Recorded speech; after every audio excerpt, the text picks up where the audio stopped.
So, being Juju's trainer, you've obviously seen the highs and lows. What is it going to take for him to kind of break out and get that final win, I guess, under his belt? Put the phone down. No, I mean, he wants it. He tries so hard. He's been given everything he has, all year round. It's just the building blocks. It's the stepping stones. And, the first podium is the weight off your shoulders, but then you put so much more on your shoulders the next weekend because you have the expectations and you want to back it up. So you put so much more weight on you. So maybe this weekend the weight's kind of back off because he already got through it. He got top 5. For him to go out and win, he literally has to ride like he does at practice and not stop. I don't care, where you're at or how much you're suffering. You don't stop till checker flag. You only got 20 minutes to do it. You can survive and suffer for 20 minutes. And if he can learn to suffer and get through the suffer and stop letting his brain win and saying, "Oh no, back down," then he's good. So you're saying it's a mental game? I think for him right now it's more mental than anything. I think he puts a lot of pressure on himself, and we try to take it off of him. I think he amps himself up a lot, and I like it. And he stays positive, he stays into it. I just also feel like he might put too much pressure on himself and have too high of expectations. And when he doesn't meet them, he kind of comes down versus like stepping stones. And that's all year it's been like a freaking roller coaster. So, the last 2 rounds I felt like really good. So I would like to go out on top, tomorrow for sure. How do you help him kind of through those highs and lows mentally? How do you keep him positive and coming in swinging for next week? It's the little wins. For him, all year round, it's been the little wins. With him being, this weekend you qualified the fastest, or not the fastest, but the fastest you've qualified so far in the year. Or, if he made it halfway or to 15 minutes, or 12 minutes, whatever it was, wherever position he was at, and he didn't fade a little bit. He didn't crash at all at some of the races. And rookie of the year in both Supercross and Motocross. There's just all these little wins that you can take away from the whole year with him never being good at passing, sucking at always passing, and then learning how to pass everyone all year round because for some reason he likes to be in the back. He sucked at teaching me how to pass. You don't ride with anyone who pass. They'll blame me. When he hired me, his dad told me that's the one thing that he sucked at was passing. So it was before me. We figured it out. But learn how to pass and always passing somebody and always having the aggression. Like there's little wins throughout the entire year that's just kind of been elevated. When he gets down, you got to figure out how to get back up. And for me, I feel like that's a big win for him. Yeah, I'm going to start on a Supercross setup tomorrow and go from there. I felt comfortable in the Supercross setup. I tried to go outdoors for the second moto and it just didn't feel as comfortable. And I think this track's going to suit a Supercross setup a little bit more. The rhythms are pretty peaky, so going to get back to work. P2 in the first session on the setup I'm comfortable with, so we're in a good spot and I'm ready to do work tomorrow. How's the track overall? Being from Havasu and training in Cali all the time, you're kind of used to this dirt.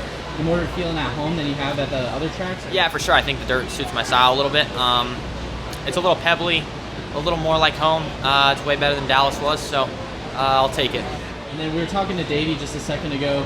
You've been real consistent all year. What's it going to take for you to kind of break through and get that first win under your belt? It's going to take a good start and no mistakes tomorrow. Just good, consistent, fast laps, and make sure we click off our laps and then don't make those mistakes, and we'll be good. Move to a new team. Tell us about it, man. How's it going so far with you guys? Things are going well. It's been a big change, and it's been good learning. The Kawasaki straightaway, I was comfortable on it. The race intensity is what's taken me a little bit longer.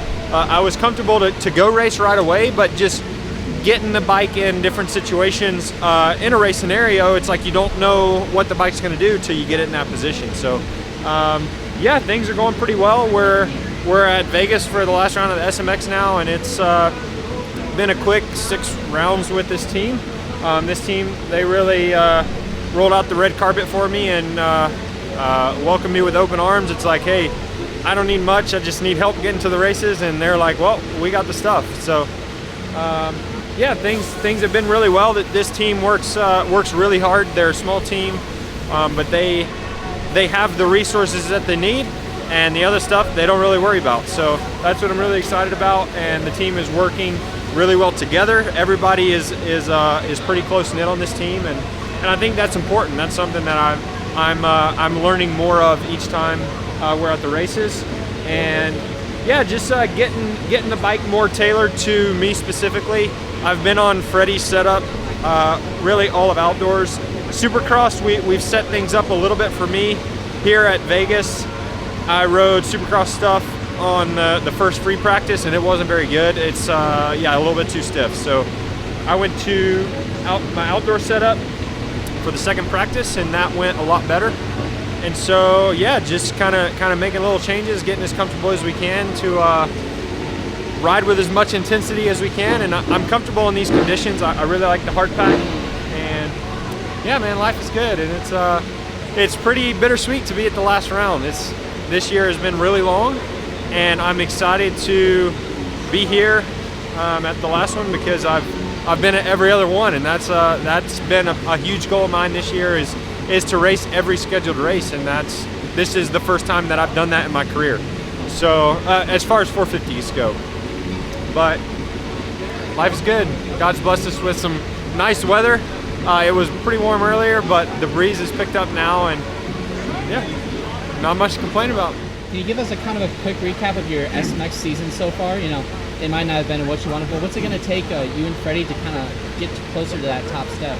Yeah, it's definitely been, I think, a little bit more difficult than normal because the SMX tracks are a lot simpler. We don't really have a set scale to set up for the SMX tracks. And the first two races in Charlotte and Dallas, we're on Supercross stuff, which wasn't bad, but that was kind of the little bit of time that we got to put into SMX. That was what we were on, and I think the outdoor stuff is going to be a lot better here with these conditions. But yeah, overall, I think the tracks are simpler in the way that they're built, but the racing is almost higher intensity because the tracks are simpler, and with the money on the line, it's like that's where it's hard because we race because we love to race, and we got to keep our mind focused on, hey,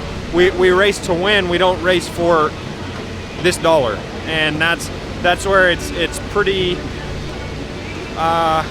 it's hard to manage because it's like, oh, the money. It's like, dude, we race. Like, if we do well, then we're rewarded anyway. And so for a lot of guys in this paddock, it's like the money that's being paid out is the same money that's paid out throughout the season. It's just this money's just based off 3 races, and so that's where it's like everybody kind of goes haywire. But yeah, the intensity has been I feel like my intensity has been pretty good for the time that I've had on the bike, and that's where like racing the last couple outdoors helped me with my race intensity. My starts have been getting better on the Kawasaki, and yeah, just getting more and more comfortable for the really high intensity racing like the SMX series. And I think I went 15, 14 overall so far. Not super pumped, but after last weekend, it's like getting out of there healthy was massive, and it's pretty disappointing to see so many people go down like that. And really, I think personally it was just from track conditions. So yeah, this weekend is about finishing strong, and I'm excited to do that because I'm having a lot of fun. Hayden's won every single moto. You being so close to him, how do you keep him, level-headed and focused to finish this thing out and finish on top like he did last year? It doesn't really take a lot of extra effort on my end to keep him in line and keep him motivated. Like, he's got a good group around him, whether he's with us at the track or he's at home with his family. Being with a history of racing in his family, they've got that part handled. But around us, like, I am the last one to talk to him on the line before the gate drops. And it's the same thing every weekend, keep him calm, keep him focused, go over our normal routine. I've got spotters around the track that are telling me lines. So we don't change anything in our program, and he just applies everything he learns to what we're doing that day. So it's actually pretty easy. I get a lot of credit for what I do, but in my eyes, I'm just doing my normal job, and he's handling the rest of it. We saw him go P1 in both practices. I, in fact, saw you guys pull off a little early. Yeah. Do you guys have the setup dialed for this track? Him being a Cali kid, kind of knowing what to expect coming into this. Are you able to talk about that a little bit? Yeah, he didn't go hard today. He was fastest in both sessions. But if you really go back and rewatch those, he only did 1 fast lap in each session. So a lot of that was like today's practice. Like, it doesn't pay anything, and it doesn't mean anything to be fastest. So all these guys are going out and just sending it for nothing. maybe they're learning the track, which I can appreciate that. But the big picture is tomorrow. And with this heat out here, kind of like Texas last week, if you're like spending all your energy on Friday, you have to get it back somehow overnight. We've got a big day in the sun tomorrow with a big night of racing. There's no need to go out there and just send it. So roll around, learn your sections, throw down a heater, make sure your setup's good. And he felt so good that, yeah, you saw we pulled off early in the last one. Just saving it for tomorrow. You know, that's when it matters. There's a lot of talk today in the press conference about tire choice. Are you guys, choosing to go with the paddle this run or for race day tomorrow, or are you guys going to run the normal Dunlop tire? We're gonna kind of decide that as we go. But right now we've got a paddle tire on. We ran at both sessions today. It was pretty deep today during track walk. In first practice, a lot of the outdoorsy sections are deeper. You're gonna give and take whether you have the knobby tire or the paddle tire. And we're just so comfortable with this paddle tire. And Dunlop's got the design really, really dialed on it, where you don't get a lot of like knob roll.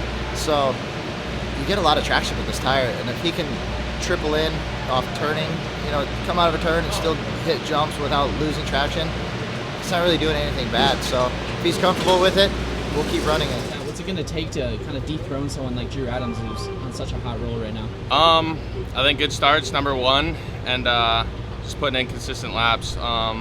I think there's mistakes to be made out there, and if you can just capitalize on them and hit your marks every lap, I think that's what it'll take to do that.